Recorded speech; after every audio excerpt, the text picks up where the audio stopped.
even as a brand, you have responsibility to participate in culture. You're not just an economic entity, you're a social entity, you're a cultural entity. And that is the important dialogue and important role that brands have. And with that systemic approach, we need to consider the consequences of our actions, because we cannot focus just on actions without considering their consequences, positive and negative. So you've done a lot of work in kind of brands and creating desirability in products. Like, how do you go about creating that? How do you think about this when you are setting these brands up or revitalizing them? So one thing is really having a very, very clear vision. So know what you're working towards, know why this brand exists in the world, know why what does this brand promise to its customers, what its role in their lives, what how can it sort of connect with culture, how it's going to tap into certain motivations and interests and passions and needs, how is it different then, or not necessarily different, but like what is that value proposition, that the combination of the value proposition that is defensible. So you combine a lot of brand objectives and a lot of commercial objectives, and but you need to have a north star. You need to know why are you here and where you're going, and also where you came from and what you Mm, want, what you don't want, because people are not buying products, people are buying stories. So that is a mm, very important to understand. What is your story? Why would people buy into your story? They may not believe it, but they buy into it. It's possible.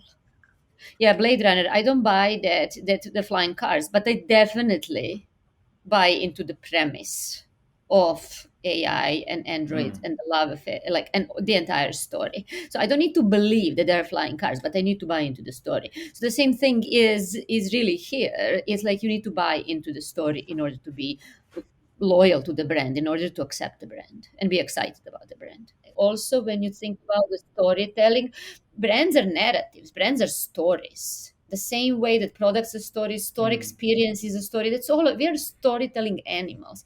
We process information through stories. We make sense of the world through stories. That's what culture is.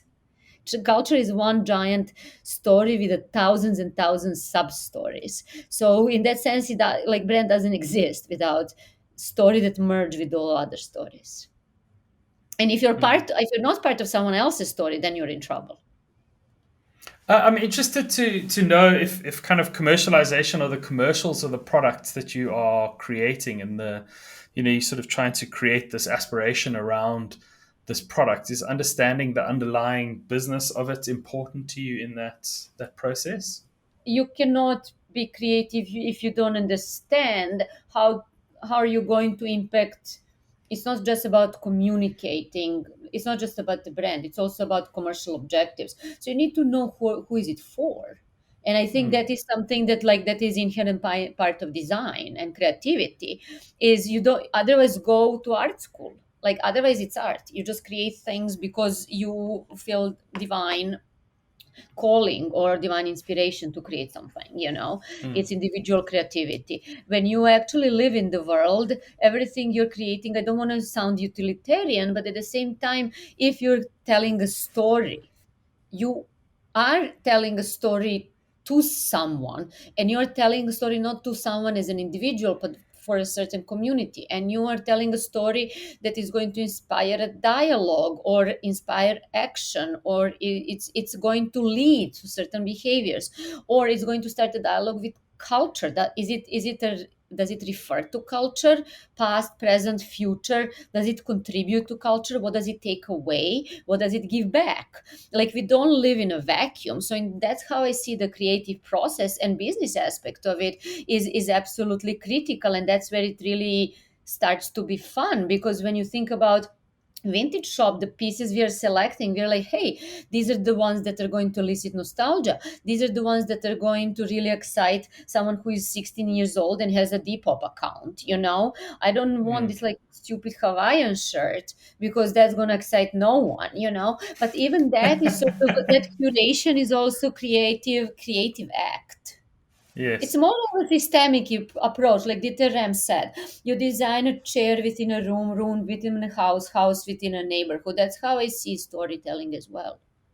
There's some great sort of insights in there. Is this idea that it's not two separate things. It's one and the same, and understanding the business and understanding the getting people to that action of ultimately purchasing or sampling or whatever the aim of that thing Or is maybe part of not. the Maybe creative just like challenge. enjoy, exactly. Maybe just enjoying creativity. They don't need to buy anything. Like, let's Mm, take the commercial out of it, the blatant, like, the consumerism out of it. Even as the brand, you have responsibility. You participate in culture. You're not just an economic entity. You're a social entity. You're a cultural entity.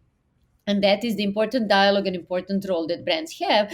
And with that systemic approach, we need to consider the consequences of our actions, because we cannot focus just on actions without considering their consequences, positive and negative. mm, It's too much to expect like brands to be ever, like, okay, so now they're NGOs. They're not NGOs, but they're like, mm, they have like, you see more and more brands that are becoming B Corps.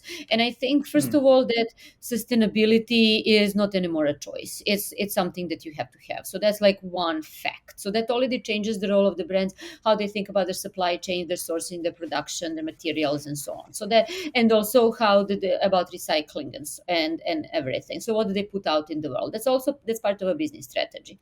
The second part is like the consider communities they live in, they're parts of, for one, and what are they giving back in that sense to society that they take from? They take from labor of people and creativity and imagination of the workers. What do they give back on a sort of communal level? Like, do you have any social mm, programs? Do you sort of create some sort of the initiative, the charitable initiative or giving back initiative, and how you treat your workers and how you treat their families, and how again go and treat and tackle some of the social questions. So you don't, as I said, you don't need to go and become Mother Teresa, but at the same time, that is becoming part of the corporate strategy. It's not something that sits into like mm. doing good tab on the website. It is how the brand is built. It is part of the brand building. It's part of the Yes. P&L, profit and loss calculation. And then culture, what values you put forward. Yeah. Hello, YouTube. I'm Ross Drakes. I'm the founder of Nicework, and thank you so much for your time at watching this video. If you're seeing me, it means you made it all the way to the end, so we've at least done something right. If you enjoyed this, we'd love it if you could hit that subscribe button and that thumbs up. It really helps the channel. And I think more important than that is if you know someone who might need to hear this, if you think someone out there who needs this message in their life, please spread the link, because it makes a huge difference to the world, and it allows us to fulfill our message of making sure that there are no more bad brands in the world. Thank you very much, and we'll catch you in the next video.